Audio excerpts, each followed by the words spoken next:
রমজানকে কেন্দ্র করে কেউ তার দোকানে উঠিয়েছিলেন শাকসবজি, কেউ দেশি ফল, আবার কেউ বা মাছ মাংস। তবে তার কোনো কিছুই আর বাকি নেই। আগুনে পুড়ে ছাই হয়ে গিয়েছে মিরপুরের শেওড়াপাড়া কাঁচা বাজারের প্রতিটি দোকান। বৃহস্পতিবার দিবাগত রাত 2:42 মিরপুরের শেওড়াপাড়া কাঁচা বাজারে অগ্নিকাণ্ডের ঘটনা ঘটে। পরে ফায়ার সার্ভিসের 8টি ইউনিটের প্রায় ঘণ্টা খানেকের চেষ্টায় নিয়ন্ত্রণে আসে আগুন।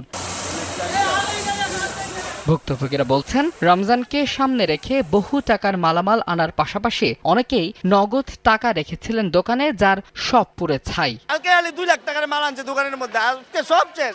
বুঝছেন, আজকে সব শেষ। এই মার্কেট কত লাখ লাখ টাকার মাল, মানুষের মাল সামানা সব শেষ, পুরো ছাই হয়েছে। তাৎক্ষণিকভাবে আগুন লাগার কারণ এবং ক্ষয়ক্ষতির খবরও জানা যায়নি বলে জানিয়েছে ফায়ার সার্ভিস। আগুনের সূত্রপাত কিভাবে হয়েছে এখনো তা জানা যায়নি, তদন্ত সাপেক্ষে তা বলা যাবে।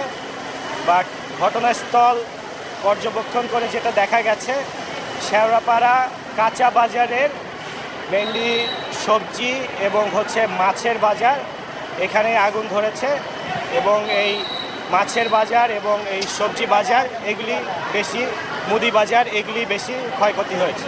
এদিকে অগ্নিকাণ্ডের ঘটনা পরিকল্পিত কি না তা সুষ্ঠু তদন্তের দাবি জানিয়েছেন ব্যবসায়ীরা।